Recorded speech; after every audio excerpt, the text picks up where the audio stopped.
بسم اللہ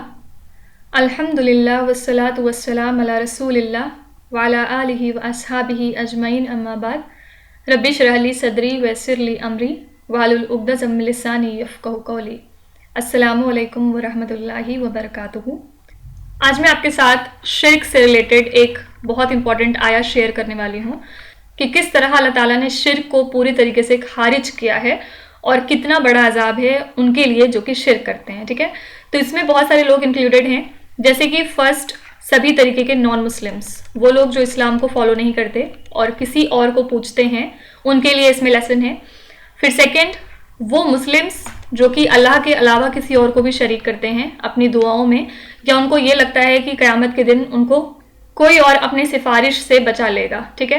تو جیسا کہ میں نے آپ کو پہلے بھی ایک آیا شیئر کی تھی جس میں ہم نے یہ پڑھا تھا کہ ہر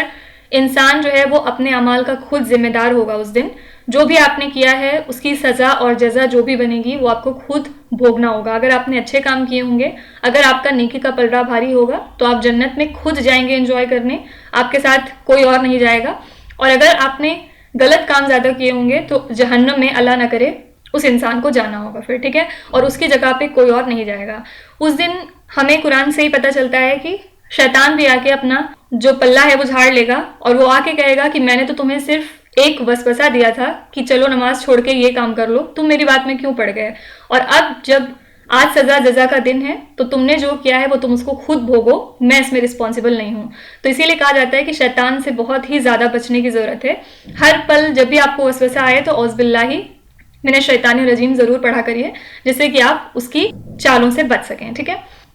تو چلیے پہلے ہم لوگ آیا ایک بار ڈسکس کر لیتے ہیں۔ یہاں پہ سورہ البقرہ کی آیت نمبر 166 ساتھ ہی آیت نمبر 167 دو آیا ہے، اور دونوں ہی آیت میں زبردست طریقے سے ہر طریقے کی شرک کی نفی کری گئی ہے۔ اور جیسا کہ میں نے آپ کو پہلے بھی بتایا ہے کہ سورہ البقرہ بہت ہی وسیع سورہ ہے، اس میں آپ کو بہت سارے احکام مل جائیں گے، نہ صرف شرک سے ریلیٹڈ بلکہ یہی وہ سورہ ہے جس میں روزے سے ریلیٹڈ ایک آیا آتی ہے، اور پھر پورے قرآن میں کہیں پہ بھی روزے کی آیا نہیں آتی ہے، ٹھیک ہے، کہ روزہ رکھنا ہے اس سے ریلیٹڈ آیا۔ پھر طلاق کی آیا بھی آپ کو اس میں مل جائے گی۔ اس کے علاوہ ابراہیم اسماعیل علیہ السلام کا واقعہ موجود ہے اس سورے میں، آدم علیہ السلام کی تخلیق کیسے ہوئی وہ اس میں موجود ہے، پھر بنی اسرائیل کے ساتھ کیا کیا معاملہ ہوا، فرعون کا کیا حال ہوا، موسیٰ علیہ السلام کی قوم نے کیا کیا، یہ سب باتیں بھی اس میں موجود ہیں، ٹھیک ہے۔ تو سورہ البقرہ ٹوٹل 2.5 پارے کو کور کرتی ہے اور یہ بہت ہی جامع اور وسیع صورت ہے۔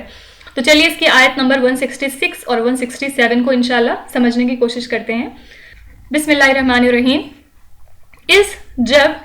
تبرہ کا مطلب ہوتا ہے بیزار ہونا، مطلب کسی کو دیکھ کے منہ موڑ لینا، ٹھیک ہے۔ اس تبرہ جب بیزار ہو جائیں گے الذین وہ لوگ اتبعوا جن کی پیروی کی گئی اس دنیا میں، ٹھیک ہے، جن کی پیروی کی گئی، من الذین ان لوگوں سے اتبعوا جنہوں نے پیروی کی۔ اب یہاں پہ کیا تھا، جن کی پیروی کی گئی ہے، اتبعوا مطلب جنہوں نے پیروی کی ہے، ورعوا اور وہ دیکھیں گے العذاب عذاب کو، وتقطعت اور کٹ جائیں گے، اس کا مطلب ہوتا ہے کٹنا، بہم ان سے اسباب ہر طرح کے وسائل، ٹھیک ہے۔ یہاں پہ دیکھیے کیا بات ہو رہی ہے کہ وہ سبھی لوگ جو ایسا مانتے ہیں کہ اللہ تعالیٰ کے علاوہ ان کو اس دن کوئی اور بچا لے گا اپنی سفارش کر کے، تو ان کے لیے کہ بہت زبردست آیا ہے کہ جب بیزار ہو جائیں گے وہ لوگ جن کی پیروی کی گئی، مطلب اس دنیا میں آپ جس کو زندگی بھر فالو کرتے رہے، جن کی مزاروں پہ آپ زندگی بھر جاتے رہے، ان سے ریکویسٹ کرتے رہے کہ جب آپ اوپر جائیے گا تو آپ ہم کو بھی بچا لیجیے گا، مطلب دنیا میں جب تک وہ رہتے ہیں تب تک بھی یہی دعائیں کرتے ہیں کہ ہمارا یہ کام بنا دیجئے، ہمیں اولاد نہیں ہے ہمیں اولاد دے دیجئے، ہماری شادی نہیں ہو رہی ہماری شادی کروا دیجئے، اور پھر اگر ان سے کوئی بحث کرتا ہے تو اس سے یہ کہتے ہیں کہ ہم تو صرف ان سے ریکویسٹ کرا رہے ہیں، وہ بزرگ ہیں، ان کی دعا اللہ تعالیٰ زیادہ سنتے ہیں، تو اس لیے ہم ان کے پاس جا کے اپنے لیے سفارش کروا رہے ہیں اللہ کے پاس، جبکہ اللہ تعالیٰ نے خود کہا ہے وَإِذَا سَأَلَكَ عِبَادِي أَنِّي فَإِنِّي قَرِيبٌ، میرا بندہ جب بھی کبھی مجھے پکارتا ہے میں ہر پکارنے والے کی پکار کا جواب دیتا ہوں۔ تو اللہ تعالیٰ جب خود کہہ رہے ہیں کہ آپ کہیں پہ بھی بیٹھے ہوں، گھر میں بیٹھے ہوں، مسجد میں بیٹھے ہوں، یہاں تک کہ رات میں آپ اٹھ کے بھی جو دعائیں مانگتے ہیں اللہ تعالیٰ اس کو بھی سنتے ہیں، تو آپ کو بیچ میں کسی بھی انٹرمیڈیٹری کی ضرورت کیوں پڑی ہے؟ تو یہ سوچنے کی بات ہے نا کہ جب اللہ تعالیٰ نے ایسا خود کہہ دیا ہے کہ میں تمہاری آواز کو سن رہا ہوں، میں تمہاری پکار کو سن رہا ہوں، تم ایک بار اللہ مجھے پکارو میں 10 بار دوڑتے ہوئے تمہارے پاس آ رہا ہوں، اس کے بعد بھی ہمیں بیچ میں کسی میڈیٹر کی ضرورت کیوں پڑ گئی ہے؟ پھر آخر کیا ہمارا ایسا ایمان نہیں رہا کہ اللہ تعالیٰ نے جو قرآن میں کہا ہے وہ سچ ہے؟ تو اسی لیے یہاں پہ کہا گیا کہ جب بیزار ہو جائیں گے وہ لوگ جن کی پیروی کی گئی ان لوگوں سے جنہوں نے پیروی کی. اب یہاں پہ دیکھیے جو لوگ بھی ہمارے بزرگ موجود ہیں قبروں میں، اللہ تعالیٰ ان سب کو جنت نصیب کرے، وہ سب اپنے زمانے میں بہت ہی اچھے کوئی نیک فرما بردار اللہ تعالیٰ کے بندے رہے ہوں گے، اور جب ان کی قبریں بنی تو لوگوں نے ان کے قبروں پہ جا کے مانگنا شروع کر دیا، اور اب ان کو کتنا افسوس ہوتا ہوگا قبر کے اندر جب وہ دیکھتے ہوں گے کہ یہ کیا ہو رہا ہے، کیا میں نے یہ سیکھ دی تھی لوگوں کو. اور اس کے علاوہ جو ایک سب سے بڑا اگزامپل ہے جو اس چیز کی نفی کرتا ہے وہ کیا ہے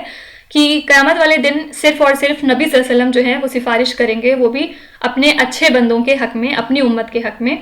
تو جب آپ مدینہ جاتے ہیں تو نبی صلی اللہ علیہ وسلم کے روزے پہ بھی آپ کو جانے کی اجازت نہیں ہوتی ہے، صرف جو مرد ہوتے ہیں وہ جاتے ہیں سلام پیش کرنے، اور باقی جو عورتیں ہوتی ہیں وہ بہت ہی دور سے کہیں صرف سلام کرتی ہیں. ٹھیک ہے، تو اگر نبی صلی اللہ علیہ وسلم کی قبر پہ عورتوں کو اجازت نہیں دی گئی ہے کہ آپ اندر جا کے ان کے روزے پہ جا کے کچھ مانگیے ان سے، تو یہ کہاں تک جائز ہے کہ ہم ان کو چھوڑ کے کسی اور کی قبر پہ جا کے اور اس طرح سے ان سے مانگیں یا ان کو جو ہے وسیلہ بنائیں اپنی دعاؤں میں. ٹھیک ہے، اور اس کے علاوہ جو لوگ بھی مدینہ جاتے ہیں وہ یہ جانتے ہوں گے کہ وہاں جا کے صرف آپ سلام کرتے ہیں اور یہ کہتے ہیں کہ جس دن میدان حشر لگے گا اس دن اے نبی صلی اللہ علیہ وسلم آپ ہمیں یاد رکھیے گا اپنی سفارش میں، یہ کہا جاتا ہے. ٹھیک ہے، کیونکہ ہمیں پتہ ہے کہ صرف اور صرف نبی صلی اللہ علیہ وسلم سفارش کریں گے. اللہ تعالیٰ خود قرآن شریف میں 30 نمبر کے پارے میں جو سورہ نبا ہے اس میں کہتے ہیں کہ اس دن کوئی کچھ نہ بول سکے گا، بولے گا وہی جس کو اللہ تعالیٰ اجازت دیں گے، اور وہ بھی حق بات بولے گا. ایسا نہیں کہ وہ کچھ بھی بولے گا اللہ تعالیٰ سن لیں گے، اس کو حق بات بولنی پڑے گی، اس کے منہ سے جھوٹ نکل ہی نہیں پائے گا. ٹھیک ہے، تو اللہ تعالیٰ جس کو اجازت دیں گے صرف اس دن وہی بولے گا. تو اس دن نفسا نفسی کا عالم ہوگا، کوئی انسان کسی کو نہیں پوچھے گا. تو یہ بات جو ہے بہت ہی سوچنے والی ہے کہ کیسے کوئی آپ کو بچا سکتا ہے. اس دن صرف آپ اپنے آپ کو بچا سکتے ہیں، اور اس کے لیے آپ کو اس دنیا میں رہ کے وہ تیاری کرنی ہوگی، وہ اپنے اعمال کریٹ کرنے ہوں گے جس سے کہ آپ اس دن خود کو بچا سکیں. ٹھیک ہے، ماں باپ بھی بچوں کو نہیں پوچھیں گے،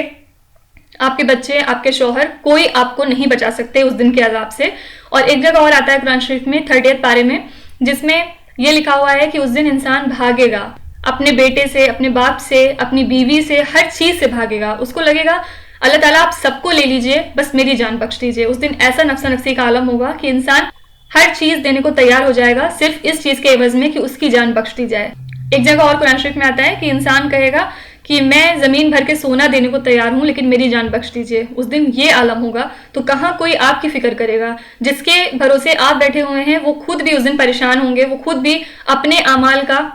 حساب دے رہے ہوں گے، تو آپ کی فکر کون کرے گا، ہے نا. تو اسی لیے کہا گیا کہ جب بیزار ہو جائیں گے، مطلب آپ سے منہ موڑ لیں گے وہ لوگ اتبعوا جن کی آپ نے دنیا میں رہتے ہوئے پیروی کی، جن کے بھروسے پہ رہ کے آپ نے پوری زندگی گزار دی، انہی کے در پہ جا کے اور انہی سے مانگ مانگ کے، من الذین ان لوگوں سے اتبعوا جنہوں نے پیروی کی، ورأوا العذاب اور جب وہ دیکھیں گے عذاب، وتقطعت تو کٹ جائیں گے بہم الاسباب ان سے ہر وسیلے. مطلب اس دن جا کے ان کا ہر بھرم ٹوٹ جائے گا جب وہ دیکھیں گے کہ یہ ہماری مدد نہیں کر رہے، انہی کے بھروسے ہم نے اپنی پوری زندگی گزار دی کہ یہ ہماری مدد کریں گے، انہی کی امید میں ہم نے اپنی پوری زندگی گناہ میں کاٹ دی، اور اب یہ ہم سے بیزار ہو چکے ہیں، ہم سے منہ موڑ چکے ہیں. اور جب وہ پھر مڑ کے عذاب کو دیکھیں گے وتقطعت بہم الاسباب، تو اس دن ہر وسیلے، ہر طرح کے جو آپ نے جھوٹی امیدیں لگائی ہوں گی وہ سب کچھ کٹ جائیں گے. ٹھیک ہے، اس دن آپ کو جو ہے اصلیت سمجھ میں آ جائے گی. ایک طرح سے یہ کہنے کا مطلب ہے. پھر اگلی آیت میں اللہ تعالیٰ کہتے ہیں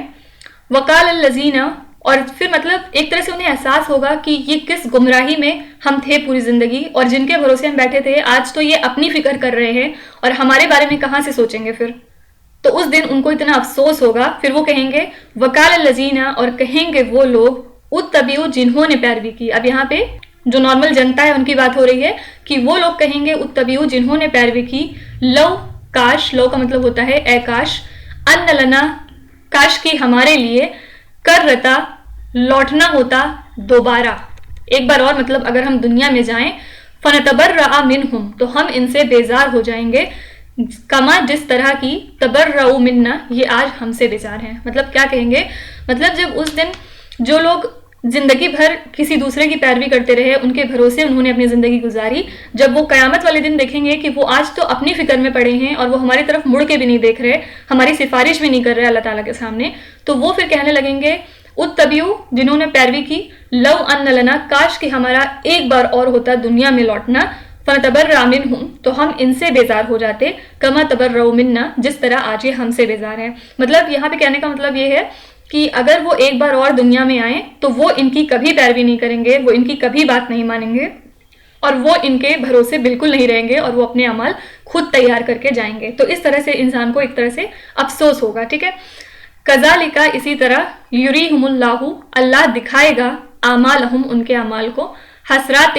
علیہم، ان پر حسرت بنا کے، مطلب انسان ایک طرح سے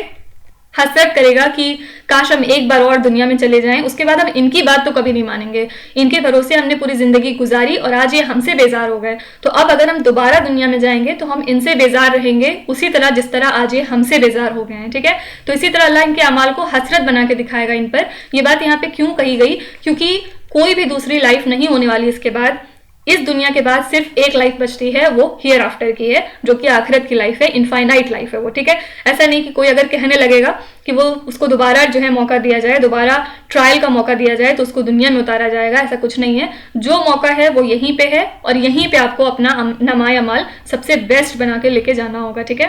وما ہم، اور نہیں وہ، بخارجین، نکلنے والے ہیں، من النار، آگ سے، مطلب آگ ہی ان کا ساتھی ہوگا، آگ ہی ان کا ٹھکانہ ہوگا۔ ایسے لوگوں کا جو انجام ہے وہ آگ میں پہنچ کے ہی پورا ہوگا، تو وہ آگ سے نہیں نکالے جائیں گے، ٹھیک ہے۔ تو ربنا لا تجعلنا منہم، اللہ تعالیٰ ہمیں کبھی اس میں سے شامل نہ کرے، ایسے لوگوں میں سے کہ جنہیں اس دن حسرت ہو کہ ان کا نمایاں اعمال کاش تھوڑا بیٹر ہوتا اور وہ ایسی ایسی غلطیاں یہاں پہ رہ کے نہ کرتے، ٹھیک ہے۔ اب آپ مجھے بتائیے کہ اگر کسی نے قرآن کو ٹھیک سے پڑھا اور اس نے یہ دونوں آیت پڑھ لی تو اس کے بعد شرک کی کہاں تک ہمارے دین میں اجازت ہے؟ آپ خود بتائیے کہ مزار پہ جا کے کسی سے کچھ بھی مانگنا، کسی سے کچھ بھی امیدیں رکھنا، منت ماننا، یہ سب کہاں تک جائز ہے؟ آپ خود سوچئے۔ میرا کام ہے صرف آپ کو قرآن میں جو لکھا ہے وہ آپ تک پہنچانا، باقی آپ خود سمجھدار ہیں، آپ کے اچھے کے لیے کیا صحیح ہے وہ آپ خود فیصلہ کر سکتے ہیں۔ تو یہاں پہ کیا کہا گیا تھا، ایک بار پھر سے سمری میں اس کو ڈسکس کر لیتے ہیں۔ جب بیزار ہو جائیں گے وہ لوگ جن کی پیروی کی گئی ان لوگوں سے جنہوں نے پیروی کی، اور وہ جب دیکھیں گے عذاب کو تو اس دن کٹ جائیں گے ہر طرح کے وسائل یا اسباب،